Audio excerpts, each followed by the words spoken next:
સૌ મુક્તોને હૈયાના હેતથી જય સ્વામિનારાયણ. આજનો આપણો વિષય છે સત્સંગનો પ્રભાવ. સત્સંગ વ્યક્તિના હૃદયમાં કેવો અલૌકિક રંગ લાવે છે એ જાણીએ.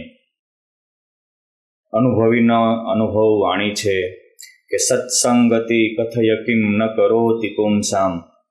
સત્સંગ માણસને શું નથી કરતો. સત્સંગ છે એ બગલા જેવાને હંસ બનાવી દે છે, રંકને રાજા બનાવી દે છે, દેહરૂપને બ્રહ્મરૂપ કરી દે છે, અને હાવ સામાન્યમાં સામાન્ય રંક હોય એ તે અનંત બ્રહ્માંડનો કિંગ બની શકે એવી તાકાત સત્સંગ લાવી શકે છે.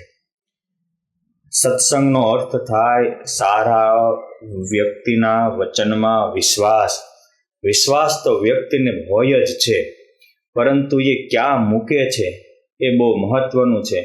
નાશવંતનો વિશ્વાસ વ્યક્તિને નાશવંત અને અનંત જન્મ સુધી રોવરાવે છે, અને શાશ્વતનો સત્યનો વિશ્વાસ વ્યક્તિને અમર પદ આપે છે. પરંતુ માણસ વિશ્વાસ મૂકવામાં બહુ થાક ખાઈ જાય છે. સૌથી વધારે માણસને દગો દેનારો હોય તો પોતાનું શરીર છે. શરીર માટે હજી બધું ઠીકઠાક કરી રહ્યું હોય ત્યાં ક્યારે ક્યાં બીમાર પડી જાય શરીર ખબર રહેતી નથી, અને ક્યારે ક્યાં શરીર અટકીને ઊભું રહે એ પણ ખબર રહેતી નથી. પરંતુ આવા નાશવંત દેહનો વિશ્વાસ એ પરમેશ્વર કે મોટાના સંતનો વિશ્વાસ લેવામાં વ્યક્તિને સમર્થ રહેવા દેતી નથી, કારણ કે પોતાની વિશ્વાસરૂપી શક્તિ જ્યાં ત્યાં વપરાઈ ગઈ. માટે સુખી થવું હોય તો મોટાનો વિશ્વાસ મૂકો. એ વિશ્વાસ એનું જ બીજું નામ છે સત્સંગ. નારદજી આમ તો અનેકને ઉપદેશ આપતા હતા, પરંતુ વાલિયા લુટારાને કીધું કે આ અહીંયા દુનિયામાં કોઈનું સગું નથી. મિથ્યા મમતા મૂકી દે, અવિનાશીમાં લાગી જા, તારો બેડો પાર થઈ જશે. અને એ નારદજીના વચનમાં વિશ્વાસ રાખ્યો તો એ વાલિયો લુટારો વિશ્વ વંદનીય વાલ્મીકી ઋષિ થયા. અનેક ભાષાથી જ્ઞાત, અનેક તર્ક વિતર્કથી ભરેલા નરેન્દ્રએ રામકૃષ્ણ પરમહંસ જેવા યોગીમાં વિશ્વાસ મૂક્યો તો એ ભારતનો હિન્દુ ધર્મને સર્વત્ર પહોંચાડનાર સ્વામી વિવેકાનંદનું નિર્માણ થયું. આ મોટાનો વિશ્વાસ, સત્સંગમાં વિશ્વાસ તો માણસ ગમીના મૂકતા હોય છે, પરંતુ મોટાનો વિશ્વાસ માણસને બેડો પાર કરી દે. સરદારમાં ત્યાંના જ લોકોએ મળીને રામાનંદ સ્વામીને બોલાવ્યા અને 1000 માણસની સભા ગોઠવી હતી. આખું ગામ એને સાંભળવા ગયું હતું. એ હામી બેસીને સંતના વચન સાંભળતા હતા. પરંતુ એ સરદાર ગામના રામજી મંદિરના મહંત કલ્યાણદાસના શિષ્ય મુકુંદાસ એ સાંભળવા ગયા. રામાનંદ સ્વામી કહ્યું કે તમારા ગુરુ કદાચ ઈર્ષ્યાને કારણે અમને વિક્ષેપ ઊભો કરે, તો ન્યાયમાં દિવાલની ઓથે બેસીને કાન રાખીને સાંભળ્યું, પણ વિશ્વાસથી સાંભળ્યું. તો એ ભગવાન સ્વામિનારાયણ પણ જેને ગુરુ માને એવી ક્ષમતાવાળા સત્સંગની મા મુક્તાનંદ સ્વામી બન્યા. આ મોટાના વિશ્વાસની તાકાત છે. વિશ્વાસથી સત્સંગ કર્યો તો એક સભાએ અનેક સમયથી બ્રહ્મચર્ય સિદ્ધ કરવા બેઠા હતા, પણ વિશ્વાસથી રામાનંદ સ્વામીનું માની લીધું તો એ વિશ્વ વંદનીય સત્સંગની મા મુક્તાનંદ સ્વામીથી અરે ગુરુદેવ રામાનંદ સ્વામી ભુજ હતા અને ભગવાન સ્વામિનારાયણ સત્સંગ વિચરણ કરતા કરતા આવ્યા તો એક ગુરુમાં વિશ્વાસ રાખનારી સંત મુક્તાનંદ સ્વામીને પુરુષોત્તમ નારાયણ પહેલા મળ્યા, અને મુક્તાનંદ સ્વામીની આજ્ઞામાં 10 મહિના એના ગુરુને મળતા પહેલા રહ્યા. એટલી તાકાત આ મોટા સંતના વચનમાં વિશ્વાસ મૂક્યો તો મુક્તાનંદ સ્વામીમાં આવી.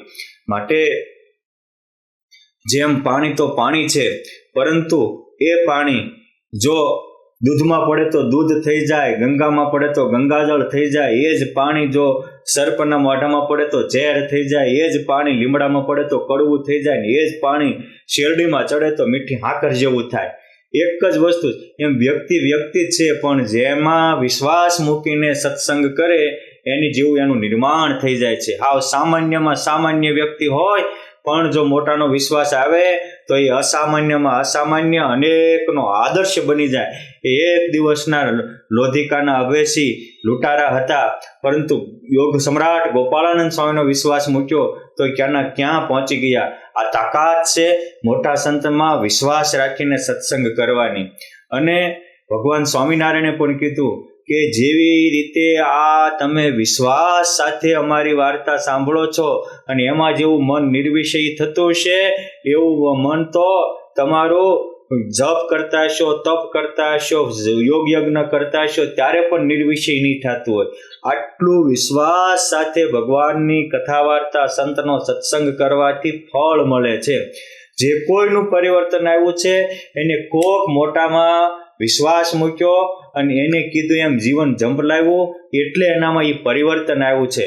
એ વાલીઓ લૂંટારો વાલ્મીકી થાય, એ દાસીપુત્ર દેવર્ષિ નારદ બની જાય, એ દૈત્યપુત્ર દેવોને પણ વંદન કરવા યોગ્ય ભક્ત પ્રહલાદ બની જાય. આ છે મોટા સંતના વચનમાં વિશ્વાસનો પ્રભાવ. માટે સુખી થવું હોય તો હંમેશા સારાથી પ્રભાવિત થાવ. વિષ્ણુ પુરાણમાં ધ્રુવજીના પૂર્વ જન્મની કથા છે. ભગવાન જ્યારે પ્રગટ થયા ધ્રુવજીની તપશ્ચર્યાથી અને માગવાનું કીધું તો કે પ્રભુ તમે તો જાણો જ છો ને, ત્યારે ભગવાન જે બોલ્યા એ મારા ને તમારા કાળજામાં કોરી લેવો દેવું. ભગવાન કે સાંભળ ધ્રુવ, હું જાણું જ છું કે હું રોજે તને વશ વર્તો અને તારા દ્વાર ઉપર રહીને તારું દ્વારપાળ કરું એટલું તારું પુણ્યનું બેલેન્સ છે. પૂર્વ જન્મમાં તું 10 જન્મથી તો ઋષિપુત્ર હતો, છેલ્લા જન્મમાં તું ઋષિના આશ્રમમાં ભણતો હતો, વેદ વેદાંત પારંગત હતો, પરંતુ તારા આશ્રમમાં એક રાજકુમાર ભણવા આવ્યો. રાજકુમાર રજોગુણી હોય, તું સત્વગુણી હતો, પણ રાજાના રાજભોગ વૈભવથી તું પ્રભાવિત થયો ને એમ થયું કે ઓહો આવો રાજવૈભવ મારે હોય તો કેવું સારું. તે તારા જ્ઞાનનો અનાદર કર્યો.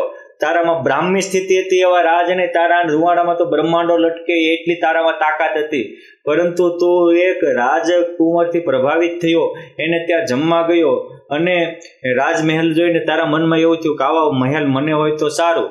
આ તું રાજકુમારથી પ્રભાવિત થયો એટલે ભગવાન કહે છે કે તારી પાસે બેલેન્સ તો હતું, એમાંથી જ મેં તને રાજકુમાર બનાવ્યો છે. અને હજી તું રાજથી પ્રભાવિત રહ્યો.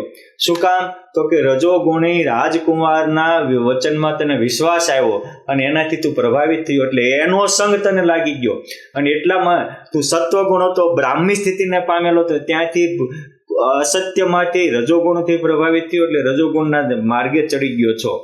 આ મારે કહેવાનો પોઈન્ટ એ છે કે આટલી સાધના આરાધના કર્યા પછી પણ આપણે કોનાથી પ્રભાવિત થઈએ એનો સંગ આપણને લાગે. આ જગતમાં શું છે એ બહુ મહત્વનું નથી, આપણા મગજમાં પ્રભાવ કોનો છે એ બહુ મહત્વનું છે. જો આપણે સંસારમાં રહેતા હોઈએ અને કોઈ મોટા પુરુષના સંતનો પ્રભાવ હોય તો આપણે નિર્બંધ રહી શકીએ અને આપણે ત્યાગી થઈને મંદિરમાં રહેતા હોય, પણ કોઈનો પ્રભાવ જ ન હોય, કોઈ સારા પ્રત્યે આપણને સદભાવ જ ન હોય તો આપણું પતન નિશ્ચિત છે. માટે સુખિયા થવું હોય તો સારાનો સંગ કરી મોટાના વચનમાં વિશ્વાસ રાખી આપણે પણ આપણા જીવનને ધન્ય બનાવી લઈએ. અસ્તુ. ધન્યવાદ. જય સ્વામિનારાયણ.